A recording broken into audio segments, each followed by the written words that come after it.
Halo smart people and good people, saya ucapkan bismillahirrohmanirrohim. Assalamualaikum warahmatullahi wabarakatuh. Hari ini kita akan sharing-sharing membahas tentang seputar pergiliran pestisida,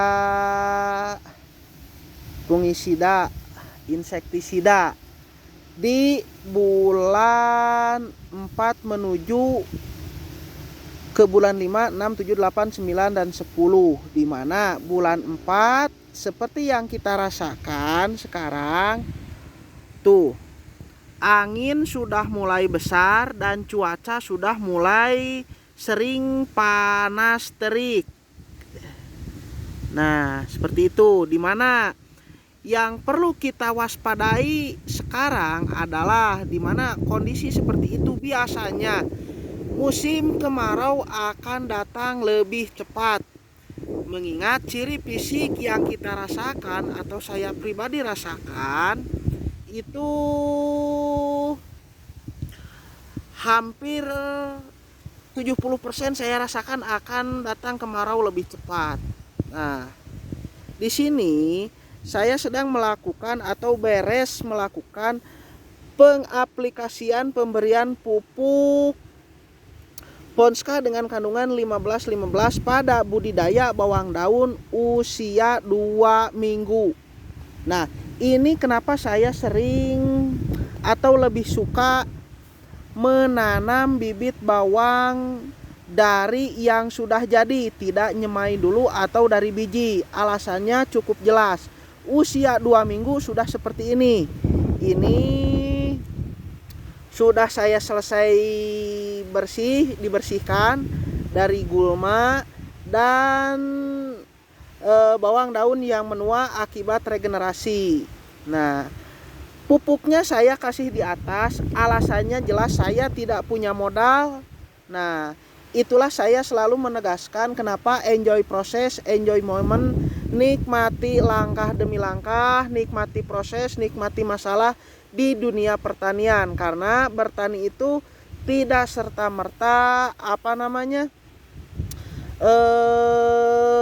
bisa kita prediksi dengan satu pengalaman, tapi dilihat situasi, kondisi tanaman dan kondisi cuaca, lingkungan, segalanya sangat menentukan. Nah, tuh sudah selesai baru sebagian. Langsung saya kasih pupuk NPK Poska. Nah, NPK Poska banyaknya sendiri saya memberi 30 kg NPK Poska untuk ukuran 25 tumbak atau 8 kali 9 meter atau jumlah luas total lahan 350 meter. Nah, dan untuk pupuk kandangnya sendiri, nah saya masih menggunakan pupuk postal, di mana saya membutuhkan akar bawang daunnya sehat dan cepat menyebar supaya pertumbuhannya normal. Saya memberi 30 karung per patok atau luas lahan 350 meter atau 25 tumbak. Nah, tadinya seperti ini. Belum dibersihkan. Tuh, dibersihkan seperti ini. Dibersihkan dari daun bawang yang mati menua akibat proses regenerasi peremajaan. Nah, hasilnya seperti tadi itu sebelah sana.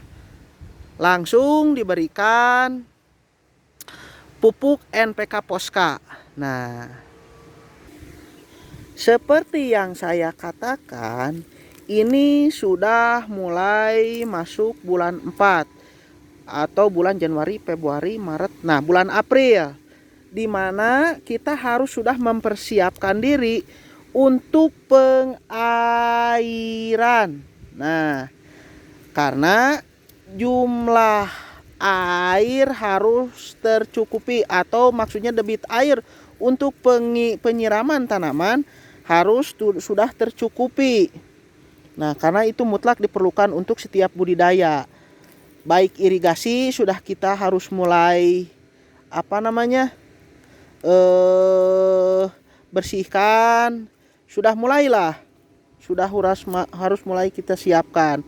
Alasannya tentu saja di mana ciri fisik yang saya rasakan, angin kencang dan panas itu berubah sewaktu-waktu drastis. Nah, jadi hati-hati. Yang kedua, untuk penanggulangan hama. Nah, seperti ini. Ini adalah larva lalat, di mana pemakaian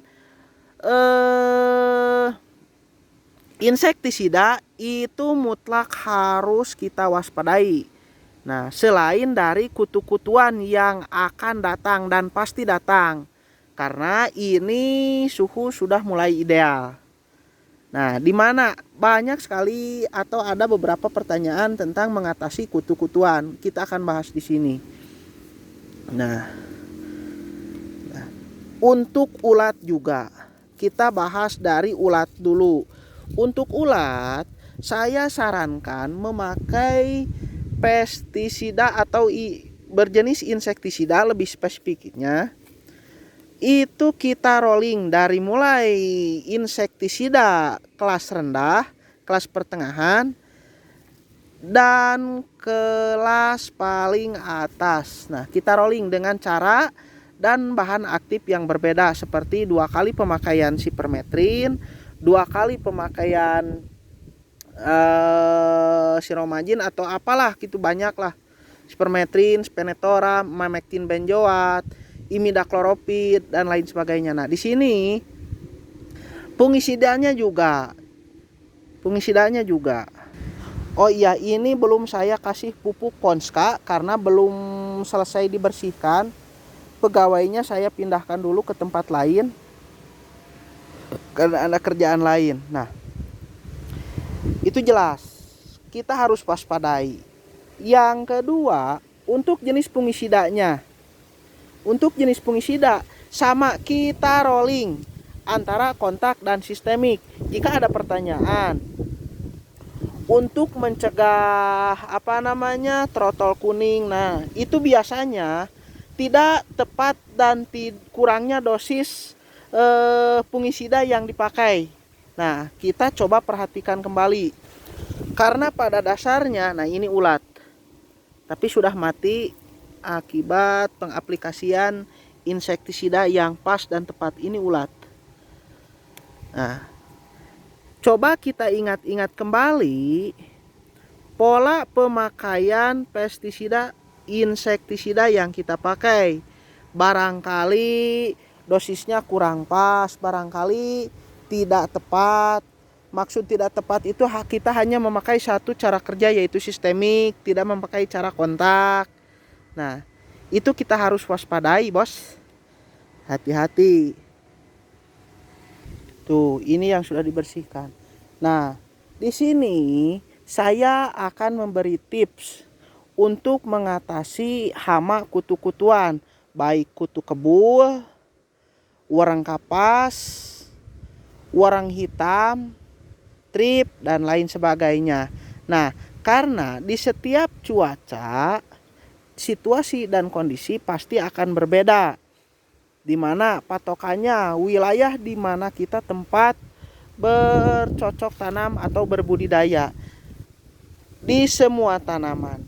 Untuk mengatasi hama kutu kebul, warang kapas, trip, dan lain sebagainya, di kala cuaca seperti ini panas terik, nah saya lebih merekomendasikan insektisida berbahan aktif imidakloropid.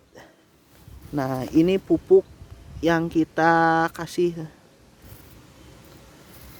Ingat ya, bahan aktifnya imidakloropid. Merek dagang bebas, karena semua jenis pestisida, baik insektisida dan fungisida, itu bagus. Nah, kalau ini kita kasih pupuk postal, yang sebelah sini saya kasih pupuk baterai. Tuh, ini pupuknya saya kasih baterai. Ini sama baru selesai dibersihkan. Kenapa saya untuk bulan 4 atau cuaca panas seperti sekarang itu lebih merekomendasikan imidacloropid dari bahan aktif lain? Kita bandingkan saja dengan propenopos, di mana hasil dari pengaplikasian propenopos itu kalau nggak salah kan EC, emulsion concentrat.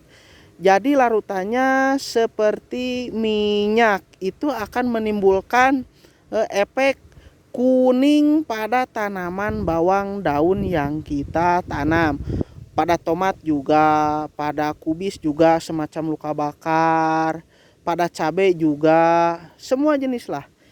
Jadi kalau memakai golongan imidacloropid baik itu WP maupun SL itu akan sangat aman.